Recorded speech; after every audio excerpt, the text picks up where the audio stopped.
کہ اللہ تعالیٰ فرماتا ہے کہ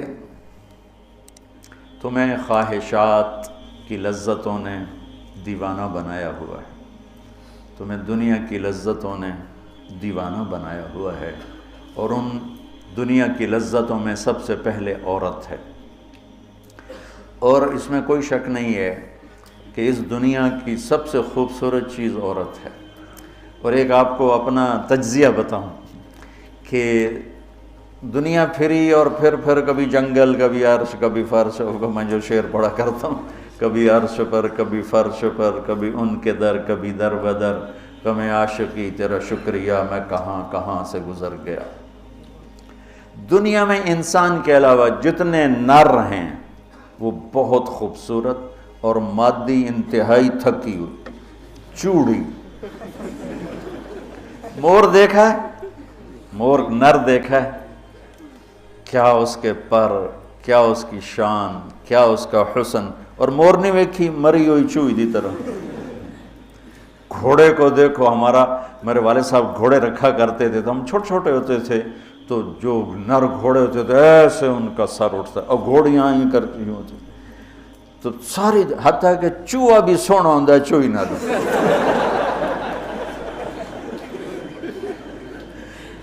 نر کبوتر دیکھو، مادہ کبوتر دیکھو، نر شیر دیکھو، شیر نہیں دیکھو۔ کھوتا بھی سونا ہے، کھوتی نہ دو۔ یہ میرا ایک تجزیہ ہے کہ انسان کے سوا جتنی مخلوق جاندار، اس میں نر خوبصورت ہے، مادہ اس کے مقابلے میں بالکل ماٹھی۔ اور انسانوں میں اس کے برعکس ہے، اس میں مادہ خوبصورت ہے، نر اس کے مقابلے میں نوکر ہی لگتا ہے بیچارہ۔ اللہ نے عورت کو حسین بنایا ہے، مرد سے زیادہ حسین اللہ نے عورت کو بنایا ہے۔ اور جنت کی بھی سب سے بڑی نعمت اللہ کی رضا اور نبیوں کا پڑوس اور اللہ کا دیدار، جو ایک روحانی نعمتیں ہیں۔ اس کے بعد جو جنت کی سب سے بڑی نعمت ہے وہ جنت کی نیک عورت ہے، جنت کی حور ہے۔ اس سے بابا آدم علیہ السلام جو جنت میں اداس پھرتے تھے، جب ماں جی آئے تو ٹھر پائے آدم علیہ السلام، خوش ہو گئے، واہ واہ جوڑی بن گئے، جوٹی دار آ گیا۔ اور یہ بات تو آپ سب کو معلوم ہے کہ اللہ نے یوسف علیہ السلام کو سب سے حسین بنایا، لیکن یہ بات کم معلوم ہے کہ عورتوں میں سب سے حسین اللہ نے حوا کو بنایا، ایسے حوا۔ آج تک کوئی عورت ایسی خوبصورت نہیں پیدا کی گئی جیسی اللہ تعالیٰ نے حضرت حوا کو پیدا کی۔ تو انسانی لذتوں میں سب سے بڑی لذت، سب سے بڑی خواہش وہ اللہ نے عورت، نیک عورت دنیا کی سب سے بڑی نعمت ہے۔ الدنیا کلھا متاع وخیر متاعها المرأة الصالحہ، دنیا چند روزہ ساز و سامان ہے، اور اس میں سب سے اعلیٰ درجے کا ساز و سامان نیک عورت ہے، نیک عورت، جس سے زندگی کی رونق ہے، جس سے زندگی میں حسن ہے، جس سے زندگی میں جمال ہے۔ عربوں میں دستور تھا مار پٹائی کا، تو جب مدینہ میں ایک ریاست قائم ہو گئی تو عورتوں نے آ کے شکایت کی ہمارے خامد ہمیں مارتے ہیں، تو آپ نے منبر پر کھڑے ہو کر غضبناک انداز میں کہا، جو عورتوں پہ ہاتھ اٹھاتے ہیں ان میں کوئی انسانیت نہیں۔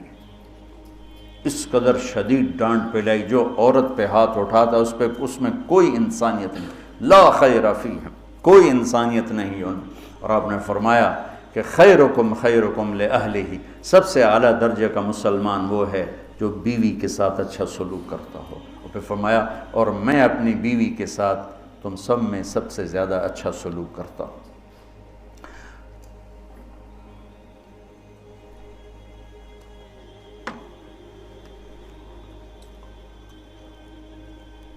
آپ نے 9 گھر آباد کیے جب آپ دنیا سے گئے، 9 بیویاں تھیں، اور کسی گھر میں روٹی نہیں کھانے کو، دودھ نہیں پینے کو، دوا نہیں لینے کو، اور بیویاں قربان ہو رہی ہیں، صدقے واری جا رہی ہیں۔ کس بات پر؟ آپ کے اخلاق، آپ کا حسن سلوک، آپ کا اظہار محبت، آپ کی رواداری، آپ کا انصاف، آپ کی دلداری۔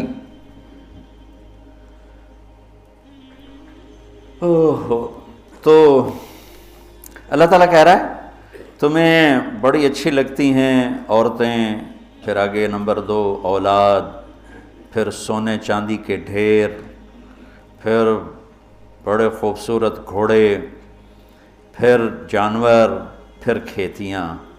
پھر اللہ کہتا ہے یہ تو دنیا کا تھوڑا سا ساز و سامان ہے، اللہ کے پاس بہت خوبصورت ٹھکانہ ہے۔ پہلے دنیا کا بتایا، ابھی ہم بیٹھے تھے تمہارے استاد کہنے لگے ذہب سونے کو کہتے ہیں، اور ذہب ہے چلے جانا، یعنی یہ وہ چیز ہے جو چلی جاتی ہے، اور فضہ بھی ہے، ان فضہ سے ہے بھاگ جانا، بھگدڑ مچ جانا۔ تو سونے چاندی کے اندر ہی بھاگ جانے کا مطلب پڑا ہوا ہے، تو کون کس کے ساتھ یہ وفا کرے گا؟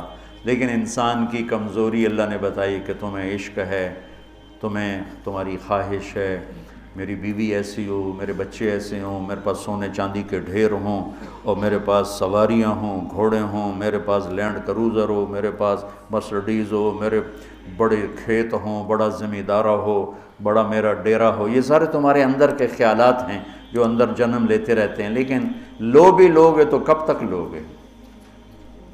شیر شاہ سوری نے جب دلی کو فتح کیا، بہت اچھا بادشاہ تھا، بہت اچھا بادشاہ، تو وہ کہنے لگا ہائے افسوس میرے سر پہ حکومت کا سورج اس وقت چمکا ہے جب میری اپنی زندگی کا سورج غروب ہونے والا ہے۔ 60 سال کی عمر میں اس نے فتح کیا دہلی کو، اور 66 سال کی عمر میں فوت ہو گئی۔ تو یہ ساری چیزیں کسی کو مل جائیں، پیدائشی طور پر مل جائیں، وقت کتنا ہے؟ 60 70۔ زیادہ بوڑھا ہو جائے تو اولاد ہی تنگ پہ جانا۔ مولانا صاحب دعا کرو ابا جی نو خیر ہو جاوے، یعنی ہوں ٹر جاوے، ماں جی تے رحمت ہو جاوے۔ لیکن اب اولاد سے خود سنا ہے یہ دعا کرو ماں جی سوکھے ہو جاؤ، مطلب مر کے مگرو لے جاوے۔ اولاد موت کی دعائیں مانگتی، تو اب اللہ اس کے تقابل میں لاتا ہے قُلْ أَؤُنَبِّئُكُمْ بِخَيْرٍ مِّن ذَلِكُمْ۔ انبئ کا مطلب ہوتا ہے بار بار بتانا۔ لگا کہ جو تمہیں نظر آ رہا ہے اس سے تو تم اثر لے رہے ہو، میں تمہیں بار بار بتاؤں گا، پوری جنت کو قرآن میں پھیرا دوں گا، کبھی یہاں کبھی وہاں، کبھی یوں کبھی یوں، کبھی نہر، کبھی باغ، کبھی حور، کبھی سونا، کبھی چاندی، کبھی لباس، کبھی کھانے، کبھی اپنی رضا، کبھی زندگی کا ابدی سرمدی ہونا۔ انبئ، بار بار تمہیں میں جنت بتاؤں گا۔ اللہ کے فضل سے بر صغیر میں جنت سب سے پہلے اللہ نے میری زبان سے کہلوائی، ورنہ کسی بڑے سے بڑے علامہ خطیب نے جنت کو نہیں کھولا تھا۔ سب سے پہلے جنت اللہ نے میرے ذریعے سے چلوائی، اور وہ بھی ایک عجب میرے رب کا نظام تھا۔ ہم نے بھی پڑھی تو نہیں تھی، نہیں ہمیں پڑھائی گئی تھی۔ جنت کے ابواب چلوائی، تیز گام چل رہی تھی، نہ پڑھنے والے کو پتہ نہ پڑھانے والے کو پتہ۔ تو میں سال لگا رہا تھا، 80 81 میں نے سال لگایا جماعت میں۔ تو فروری کا مہینہ تھا اور ہماری گجراں والے تشکیل تھی، اور کویت کا ایک عرب میرے ساتھ تھا، اکرم اس کا نام تھا، اصل کہیں وہ ترکی تھا لیکن نسلوں سے آباد تھا۔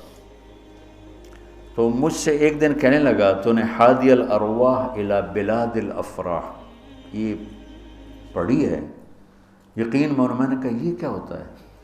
وہ نام عجیب ہے نا، حادی الارواح الی بلاد الافراح۔ حادی وہ حدی سے ہے، یحدو سے، وہ جو اونٹ کے لیے حدی ہوتی تھی نا، اونٹ کے لیے نغمہ ہوتا تھا، اونٹ تیز ہوتا تھا، تو روحوں کا وہ نغمہ جو انہیں خوشیوں کے شہر کی طرف لے جائے۔ مجھے پہلے سمجھ میں نہیں، میں نے کہا کیا کہہ رہے ہو، یہ کیا ہے؟ کہنے لگا کتاب ہے۔ میں نے کہا اچھا کتاب کس کی؟ کہا ابن القیم کی۔